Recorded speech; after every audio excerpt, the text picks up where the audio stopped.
Morning, it's 9:30 and this is The Briefing with me, Tom Harwood, on your TV and your radio. Now, Parliament's returned from recess and there's a lot going on. The end of COVID restrictions, the construction of new nuclear power stations, activism in our judicial system and the touted Biden-Putin summit. All that and much more, but first, here's your morning headlines with Rosie Wright.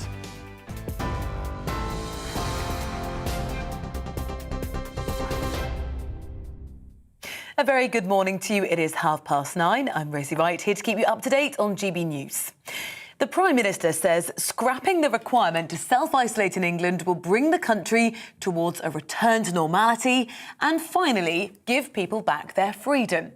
Boris Johnson's going to meet with his cabinet this morning before updating MPs on his blueprint for what they're describing as living with COVID. Some health experts have been critical of the idea. The British Medical Association call it an odd decision. Union leaders have criticised potential government plans to charge for COVID tests, calling it an act of madness during a cost of living crisis. The TUC is urging the Prime Minister to put public health first ahead of internal party politics. Well, the Business Minister, Paul Scully, says the £2 billion per month government spend on COVID tests could be better used. Transport networks across parts of the UK are experiencing further delays as Storm Franklin now hits the country. Yellow weather warnings are in place for England and the east of Scotland, and the Met Office issued an amber warning for Northern Ireland. Environment agencies have also issued hundreds of alerts for flooding across the UK. In international news now, US President Joe Biden has agreed in principle to talks with Vladimir Putin as long as Russia holds off on any plans to invade Ukraine. Russia has rescinded plans to pull back troops from near the border, which the US says that shows their intention to attack. The Prime Minister Boris Johnson says this week will be crucial for democracy. Australia welcomes tourists back today after nearly 2 years. Vaccinated travellers can travel to the country after some of the world's strictest pandemic measures have been lifted. Australian citizens and international students were allowed to return down under from November of last year, but most tourists had to wait. You're now up to date here on GB News. We're on your TV, online and DAB Plus radio. Now let's head over to Tom for the briefing.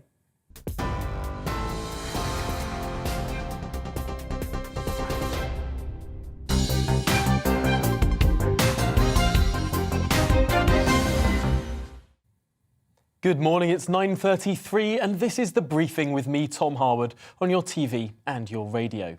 Now, Boris Johnson is to publish his Living with COVID plan today, with a Downing Street press conference later on this evening.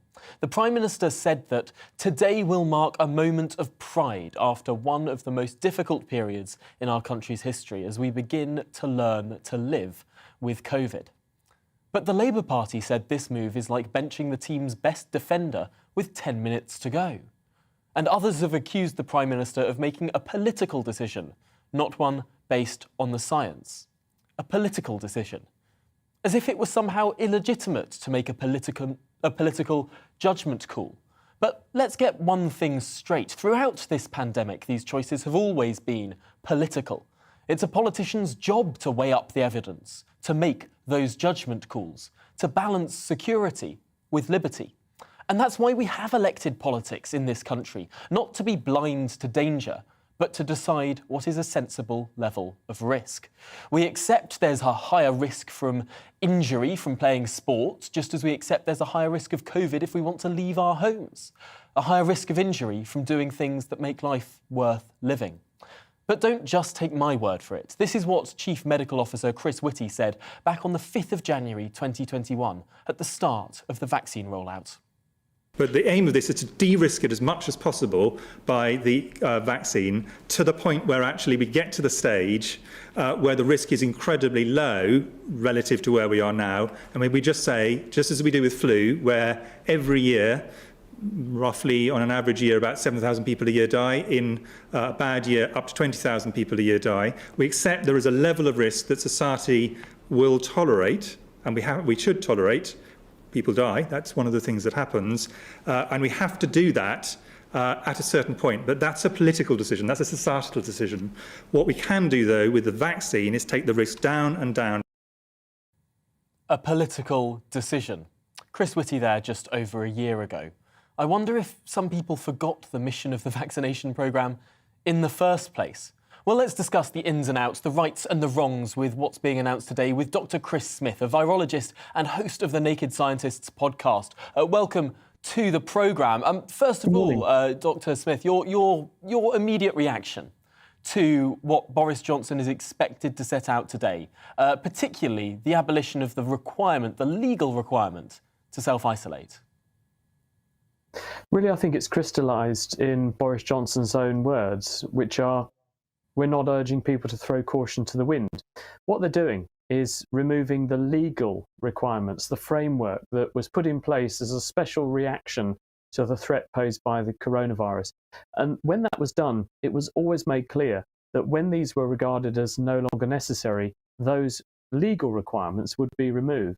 But in the same way that we urge people to be careful, be cautious, and to take steps not to spread diseases of any kind of colour, flavour and type around when we're infected with things. I mean, at the end of the day, if you've got gastroenteritis and norovirus, you generally don't go to work. You don't send your kid to nursery. There's no legal framework that says if you do, you're going to get prosecuted. That's what they're removing, the legal framework, but hopefully the learning, the common sense, the ability to make decisions and risk assess that we've actually become pretty good at doing over the course of the pandemic. That remains in play. People can still do that and should do that. I wonder how much of an effect this will actually have then. We're hearing that infections are likely to rise as a result of this. That sort of makes sense. But I suppose a lot of people will choose to isolate anyway. A lot of employers will back that caution.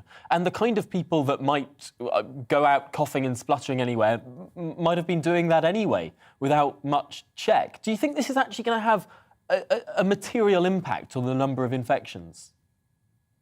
Not really, no. I think there's a number of things to consider. One is that as we go into spring and then into summer, this is probably going to be a seasonal infection. The other coronaviruses that infect us humans cause seasonal surges in winter. They cause about 5% of the common colds that we get. This COVID virus, SARS-CoV-2, is probably going to join the ranks of those other four common coronaviruses and become another cause of a flu-like illness that probably will come in winter. So as we go into summer, levels are going to fall anyway, just like they have in the last 2 years. They've declined over the spring and into summer. Coughs and colds spread much less well in summer. So we're going to see these sorts of de-escalation steps superimposed on a falling backdrop of cases. So I think that will carry on. I don't think it will contribute massively to more cases at all, actually, because as you say, the kinds of people that will comply with these kinds of things, the kinds of people that would have been being tested, establishing their status and so on, they're probably not the same kind of people that would profligately go out and knowingly spread infection around the workplace. I think those people are few and far between. Most people are very responsible, have been responsible. And look at Christmas.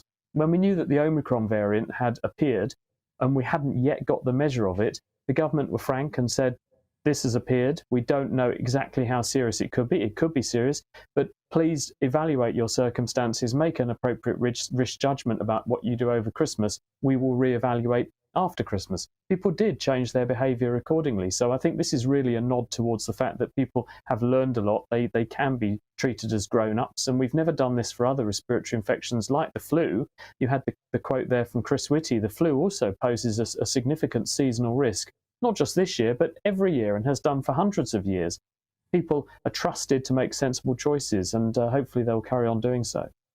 One final point in this discussion. Over the last week or so, we've had a bit of controversy over the surveillance mechanisms in this country, the random sampling that the ONS does to find how much COVID there is in the country. Everything from testing sewer systems to randomly knocking on people's doors and asking if they would like to have a test. That on top of free testing. Just how much of that infrastructure do you expect will be rolled back? We're hearing that some of it may be retained. Well, we're spending billions on testing at the moment, but that's not necessarily strategic testing. The useful kind of strategic testing I'm referring to is in hospital and other places where infection control is vital. That kind of testing will remain. But mass screening of the British public, especially as the levels of virus start to dwindle, which they will, I mean, they're falling very fast now and they will continue to do so. We don't need that level of protection because what we're effectively screening for is something with a risk profile on par with a common cold. And we don't have a screening program for the other common colds, so we don't need to treat this one any differently. But in terms of background surveillance, that does remain very, very important, and I don't think that's going to be switched off. The government of this country and other countries are continuously monitoring what the virus is doing. It enables us to track its changes. And this is not just specific to coronavirus. We've actually had a mechanism in place to do this on the scale of the entire world for the flu for decades. And so laboratories like the one that I work in, during a flu season, will send in to a network of thousands of WHO laboratories around the world samples of the flu that we're diagnosing. And this enables those laboratories to keep tabs on what the flu is doing. I suspect that we'll be doing something very, very similar with this new coronavirus in the months to years ahead, so we can track it in exactly the same way as we do the flu, and therefore use that data to inform what goes into the vaccine, like we do with the flu. And in that way, we've got this effective giant radar screen for viruses, so we can see what the virus is doing, and we can make sure we keep step in terms of our protection and our defences with it. Really interesting. It seems fairly sensible, retaining the background surveillance but doing away with the billions spent on the mass testing. Well, let's see what the Prime Minister announces later today. But for now, Dr. Chris Smith, virologist and host of the Naked Scientists podcast, thanks for joining us on The Briefing this morning. My pleasure. Now, last week we spoke about the case of the activist Good Law Project, an outfit run by fox-killing lawyer Jolyon Morn. They claimed victory when, in fact, they had lost a case last week. The claim brought by the Good Law Project fails in its entirety, said the judge. But there's more to this story, as the journalist Dan Hodges wrote in the Mail on Sunday yesterday. Good Law Project is not a for-profit campaign organisation that uses the law to protect the interests of the public. Oh, sorry, I should have resaid that once more. Good Law Project is a not-for-profit campaign organisation that uses the law to protect the interests of the public, is the pretentious claim of the organisation's website. But it doesn't. That's what Dan Hodges wrote, the journalist, in the Mail on Sunday. What Good Law actually do is engage in guerrilla warfare via the courts to destabilise the elected government of the day and promote their own partial liberal agenda. Well, that's the claim of Dan Hodges in the Mail on Sunday, that there are activist lawyers going through the legal system, undermining, in effect, the elected government. Well, what's going on here? Let's discuss this more with Stephen Barrett, a writer at The Spectator and a commercial chancery barrister with Radcliffe Chambers. Welcome to the show. First of all, let's talk about the idea of activism through the courts. It's something that seems to me to be much more American than British. We've heard of organisations like the ACLU who've done this for decades and decades. Is this a new thing in the UK? It is a very new concept in the UK, and we have a very different constitutional structure to the United States. So one of the key points I like to always make is, just as a matter of law, I don't think that activism will ever work, because we don't have a constitution designed to have people bringing cases against the government directly or all the time. Now, there's some sort of statistic which, given that I'm barely remembering it and I'm almost certainly going to get it wrong, but on the basis that all the litigation in the US, something like 67% of it is constitutional litigation, what we might consider political litigation. We've never had that in this country. Constitutional law in this country, I mean, most non-lawyers think we don't have a constitution, which is not right. But what we have is a sort of disparate and constitution that's in little bits all over the place. And as a result, constitutional law is largely unstudied. It's a first-year subject. It's not given a lot of attention. Nobody could ever really say that they were a practitioner in constitutional law, because we just don't litigate our constitution. We don't use our courts to try and attempt to achieve political outcomes. So whatever is happening, and it may very well be similar to what happens regularly in the United States, is, I think, doomed to fail. Be doomed to fail, but potentially it's creating a media landscape that is beneficial to the causes, not actually seeking those legal victories, but the impression of legal victory. Something that Dan Hodges mentioned in his column was how often, particularly the Good Law Project, Julian Maugham's organisation, seems to lose or only win on a small technicality. But the media would often then report it as if the broad thrust of the argument is true. For example, the idea that this is a corrupt government or something like that. What are your thoughts on the idea of using the law basically for PR purposes? Well, effectively, what is happening is that the British public are incredibly rule-abiding. They really respect the rule of law. And the minute that you tell them that something is illegal, that is shocking to them. Now, to a lawyer, that isn't necessarily shocking. It isn't necessarily shocking that something might not be in line with the law, because the law is, it's a big spectrum. Lots of things are legal or not legal, or permitted or not permitted, or against regulations or not against regulations. I think what we had, and this case involved a very, very intelligent, brilliant judge. What he used because the word technicality is troubling.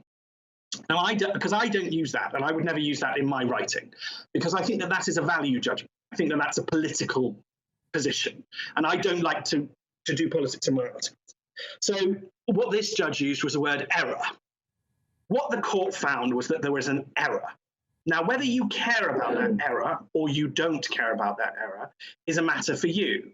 But it's right to say that what is happening is that the public are being... There is a lot of excitement directed at the public to suggest that these errors are inherently very grand. Now, you may very well think they are very important errors.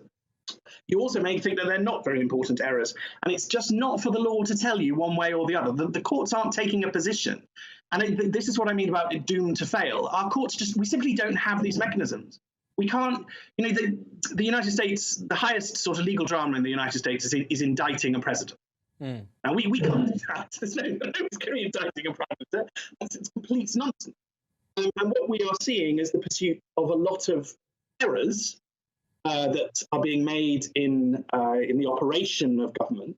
This is why I like to make the point that somewhere along the line, because I sort of studied this 20 years ago, and it used to be called administrative law, so admin law. Yeah. It was about the law of the administration and making sure that everything was followed through.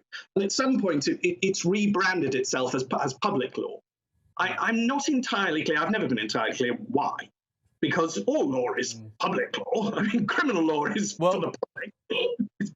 It is a fascinating issue, and it does seem that these things are being confused, potentially for political purposes. I'm afraid we're going to have to leave it there. We've run to the end of the interview, but Stephen Barrett, writer at The Spectator and commercial chancery barrister at Radcliffe Chambers, thank you very much for joining us to talk through those issues on the show. It's something that's really important to our politics. But something else that's happening in Parliament today, it marks the second reading of the Nuclear Energy Financing Bill in the House of Lords. The bill, which has already passed the Commons, creates the legal structure to finance new nuclear power stations in the way that companies currently finance water, gas and electricity infrastructure.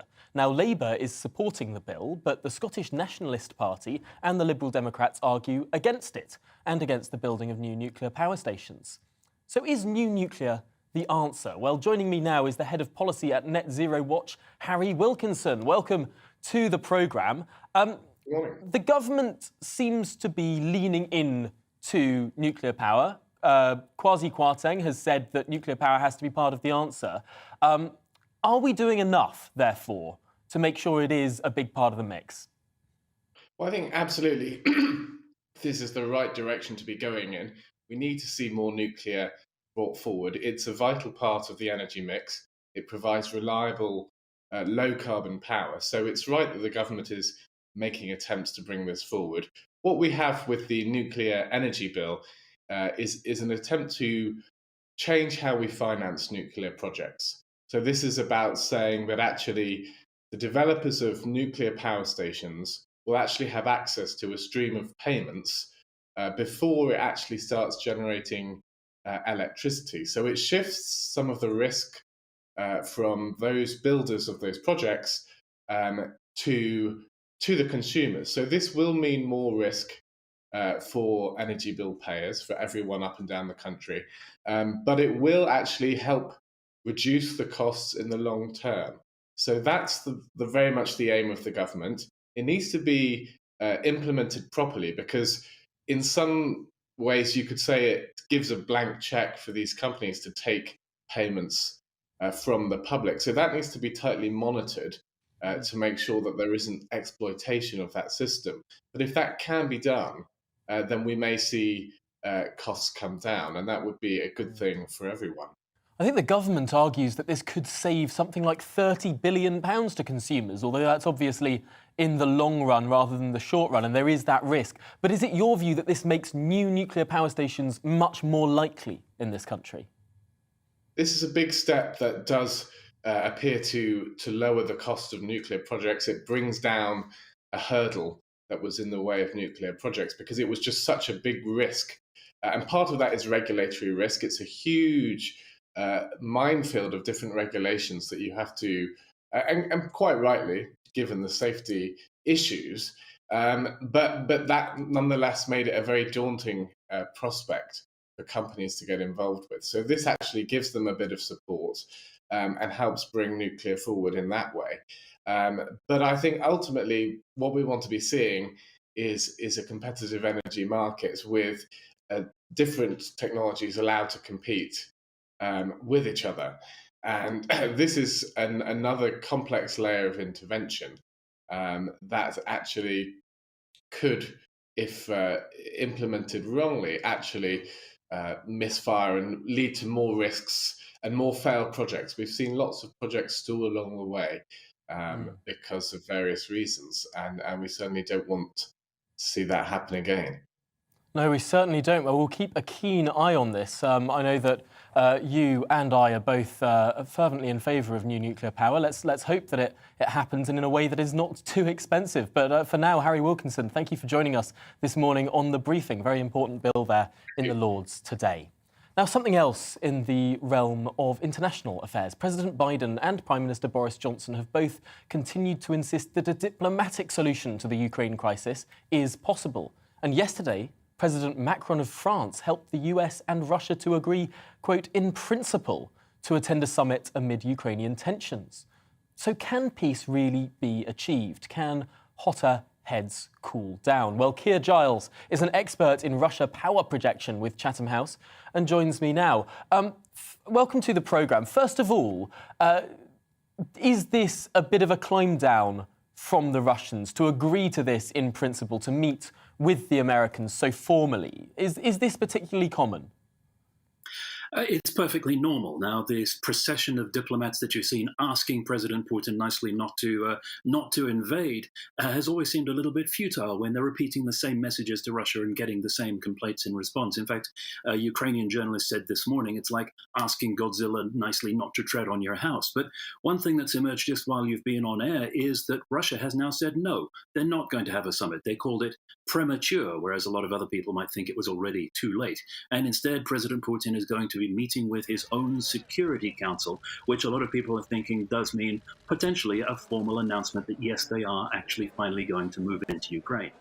So over the last few days, from a situation where it seemed nothing was changing for several months, we've seen this sudden flurry of activity as Russia is also stepping up its activities designed to present this case for war, this false flag, and running through this familiar script of trying to blame somebody else when they're looking to invade a country. That is fascinating that just within the last 30 minutes, Russia has said no. I wonder if the French briefed this out rather too triumphantly. Macron, obviously running to an election in a couple of months' time, wants to seem like a big player on the global stage. Do you think there's a possibility there that the Elysee Palace was saying, we've organised this great summit before they had quite organised it or shored it up with the Russians? It's possible, although, of course, this was only ever described as an agreement in principle. It wouldn't be that surprising if President Putin had decided that he wanted to pull the rug out from under what looked like a combined diplomatic initiative from the West. But on the other hand, we also have to remember President Macron's personal history. throughout this crisis, where, unlike the leaders of the US and the UK, he's been the one that has been going to Moscow and trying to offer up something to make President Putin go away. And of course, that's at the expense of those people in the frontline states and especially Ukraine. Macron's been talking about the Finlandization of Ukraine. In other words, neutralizing it, making sure it is not a fully sovereign nation in order to please Russia and hope that there won't be an invasion. It's interesting over the last 2 weeks, really. I think a lot of people will have felt that the West may well have been crying wolf here, that we've been saying that Russia is poised to invade, will invade any moment, could invade within 2 days. That was at the start of last week. How do we know this time they really are on that brink? Well, I know exactly how the invasion skeptics feel, because I was one of them up until, just as you say, a couple of weeks ago, where it looked as though these intelligence disclosures, these warnings from the US and from the UK, were not necessarily being backed up by what we saw in terms of Russia's options, because Russia still had the opportunity to not invade and to still reap the benefits that they had from that troop buildup. But now it's not just what the Americans are saying, it's also what open source observers are looking at from the reporting that's coming out from Russia, looking at these movements of Russian military units towards the border with Ukraine, painting on tactical signs, deploying into an attack formation, that yes, it looks as though plans are already underway. And of course, that goes together with what Russia is doing in eastern Ukraine, trying to set up a situation where it looks as though the Ukrainians are attacking, whereas in fact, it's Russia shelling its own regions, the regions under its own control from across the border. Yes, sometimes in this story it can sound like we're saying the same thing again and again, but this does seem like there are developments, that this is a very real threat. Keir Giles, expert in Russia power projection at Chatham House, thank you very much for talking us through that developing while we're on air even. Well, that's it for the programme today. Coming up, it's To The Point with Patrick Christys and Mercy Maroki. But first, here's the weather forecast. So the UK is looking gradually calmer as Storm Franklin moves away, allowing the winds to ease. Let's have a look at the details for you. And bright across southwest England by lunchtime, but still very windy with gales over the hills around the coast as well. The odd shower is possible, temperatures climbing into double figures. Showers will still be a little more frequent across southeast England and the London area, but gusty winds here will make it feel colder than the numbers suggest. Our gales around the coast and over the higher ground of Wales will slowly ease as well. Some sunshine developing, but perhaps the odd sharp shower too. It's a mixed morning for the Midlands with sunny spells and a few showers. Very windy here as Storm Franklin clears through. Temperatures climbing to around 10 Celsius by midday. Now, plenty of sunny spells for northern England, but the wind